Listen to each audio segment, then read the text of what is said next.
தகுதி இல்லாதவனு கிடைக்கிற பதவி நாய்க்கு வாயில் கிடைக்கிற தேங்காய் மாதிரி. உருட்ட தான் முடியும், ஒன்றும் பண்ண முடியாது. இது உருட்டாட்சி. சட்ட ஒழுங்கு தமிழ்நாட்டில் எமர்ஜென்சி வார்டில் இருக்குது. திருநெல்வேலி கோர்ட்டில் ஒருத்தர் துடிக்க கொள்கிறாங்க. நீதிமன்றத்திலேயே பாதுகாப்பு இல்லை. ஏன் கவர்னரை வந்து அண்டர்வேர்டை கிழிச்சி அனுப்புவோன்னு முன்னாள் அமைச்சர் சத்தியமூர்த்தி சொல்கிறாரு. கவர்னருக்கே பாதுகாப்பு இல்லை.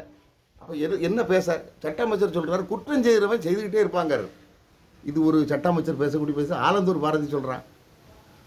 அது தனிப்பட்ட கொலைகளுக்கும் சட்ட ஒழுங்குக்கும் சம்மந்தம் இல்லையா? இந்த உலகத்தில் இப்படி ஒரு காமெடி பீஸை நீங்கள் பார்க்கவே முடியாது. ஆளாளுக்கு உளறான்வன். இப்போ ஆட்சி மாற்றம் உறுதி.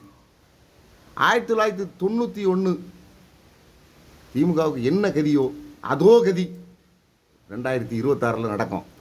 அதுக்கு எவ்வளவோ விஷயங்களை சொல்லலாம். கனிம வள கொள்ளை, மலை எல்லாம் முட்டத்தோடு மாதிரி இருக்குது, வெளியே தான் தெரியும், உள்ள கல்லே கிடையாது.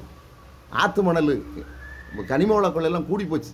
பேசாமல் இந்த திமுக காரணத்தில் நம்ம வயநாட்டில் விட்டுருந்தா அங்கே யாரும் செத்துருக்க மாட்டான். கல் மண்ணெலாம் எல்லாம் இவங்களே களவாண்டு போயிடுவான். நிலவில் விட்டால் நிலவே களவாண்டு வேணா போட்டு வெளிச்சம் தானே போவோம், மக்களாக உயிரோடு இருக்கலாம்.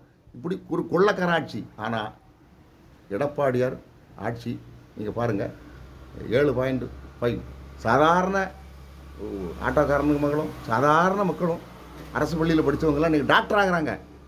இன்றைக்கி விவசாயம், இன்றைக்கி சாப்பிடலைன்னா உயிரோடு இருக்க முடியாது. அந்த வேளாண்மை பாதுகாப்பு சட்டம் கொண்டு காப்பாற்றிருக்காரு. இப்படி எவ்வளவோ சொல்லலாம். மக்களாட்சி தான் அஇஅதிமுக ஆட்சி. அஇஅதிமுகவில் தாங்க தொண்டர்கள் இருக்காங்க, திமுகவில் குண்டர்கள்.